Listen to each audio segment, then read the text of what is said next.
Joining us now for newspaper review is Vimbai Mutenyiri Ekbeyonga. Good morning, everybody. What a fiery start to a Thursday, guys. I've just been watching from, behind the scenes, clutching my pearls, like, oh. Couldn't wait to come on air.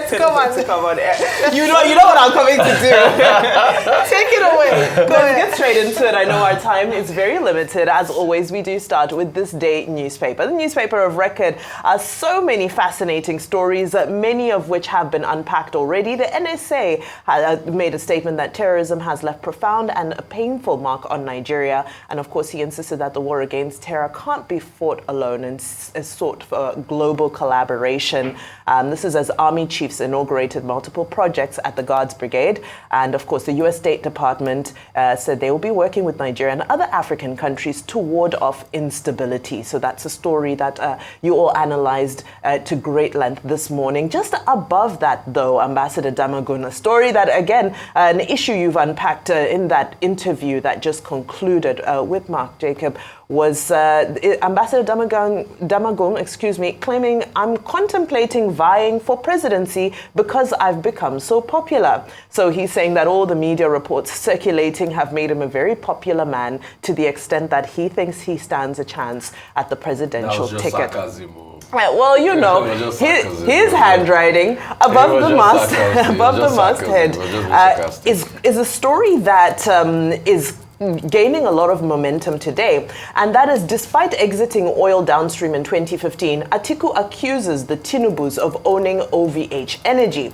Now, this story has so many moving pieces. However, yesterday, former presidential candidate Atiku Abubakar accused the Tinubu family of mortgaging Nigeria's future through OVH Energy, which is, of course, was said to be a subsidiary of Owando. Now, it's an oil industry operator.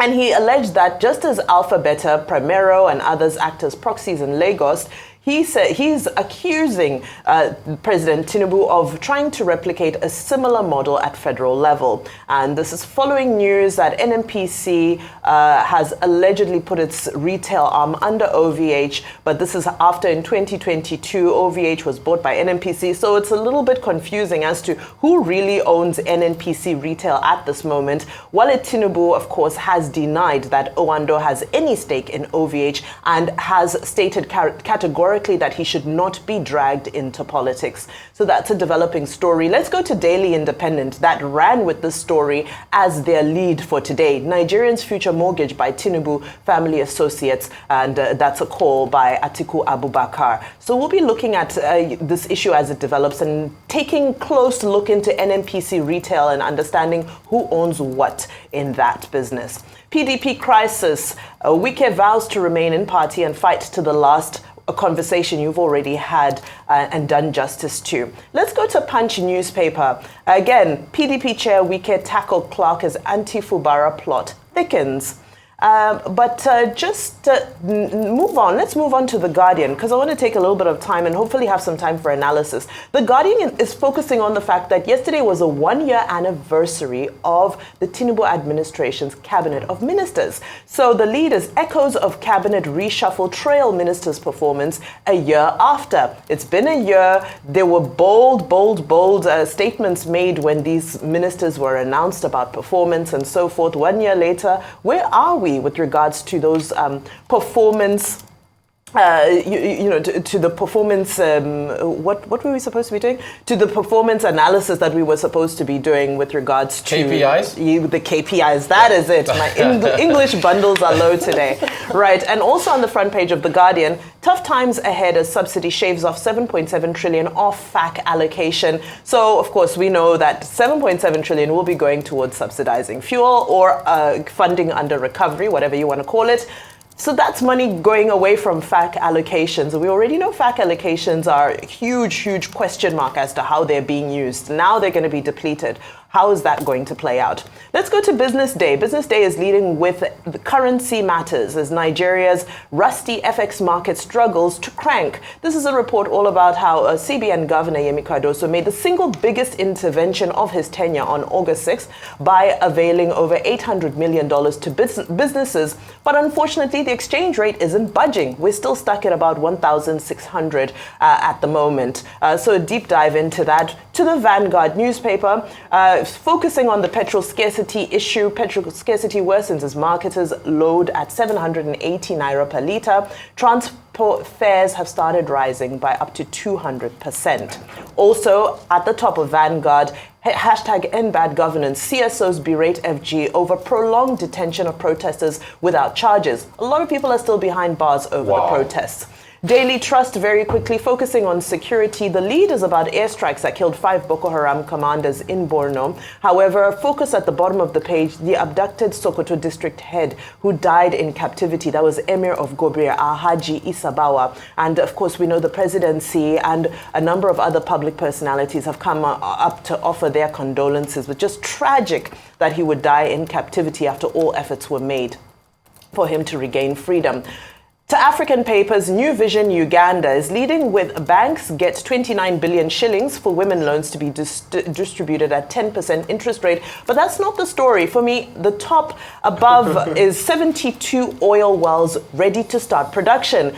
Uganda is ready and set to become another oil-producing nation. So, this is going to be joining countries like Ghana, who are ramping up oil production. We know that Ghana has just broken ground on a massive refinery. So Africa is really defying all the climate change conversations and being very bullish on oil and fossil fuels. So that's an interesting conversation to follow. We round up internationally. Washington Post, of course, you guys have gone into detail about Waltz, who made his national introduction, and massive story, of course, is about those revised data concerning the U.S. labor market, with the report saying that over 800,000 fewer jobs than earlier reported is the real state of the economy. Why does this matter? This matters because, of course, the Democrats are trying to put forward positive indicators of what's happening in the economy, but this shows that things are not as optimistic and positive as they may be posturing. And with regards to the markets reacting to these numbers,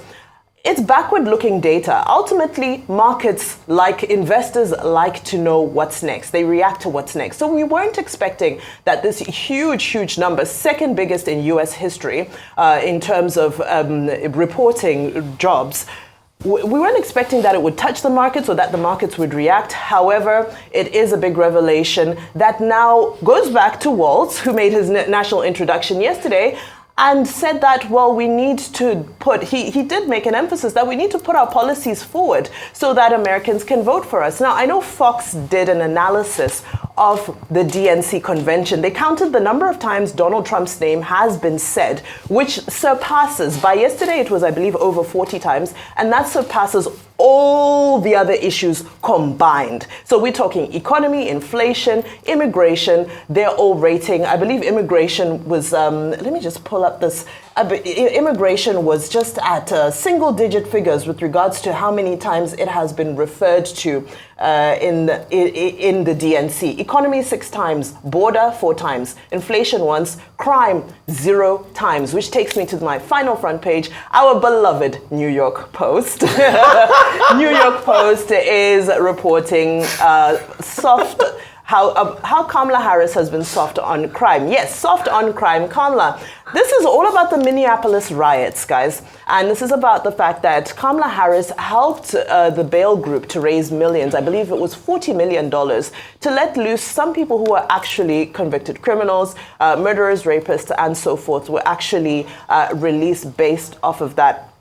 And of course, Waltz is also coming under fire with regards to the Minneapolis riots, and his reaction to, remember those Black Lives Matter riots that really went out of control, and he was governor at the time, and his management of that situation is also being questioned. Yes, question, but Donald Trump praised Tim Walz for how he handled the Minnesota riots. There's a clip on there that's where Trump actually praised him. Number 2, violent crime in the United States is at a 50-year low. And number 3, border crossings from other nations like Mexico and others that border the United States are actually falling under Biden versus the time that Trump came in. So we need to put these data out there to balance things out. The danger of a single story. Can you also, by extension, give me the stats of how many times Donald Trump at the Republican National Convention called mention Kamala and Biden without even talking about the issues, being very low on the issues, not be able to articulate his tax cut plan and everything?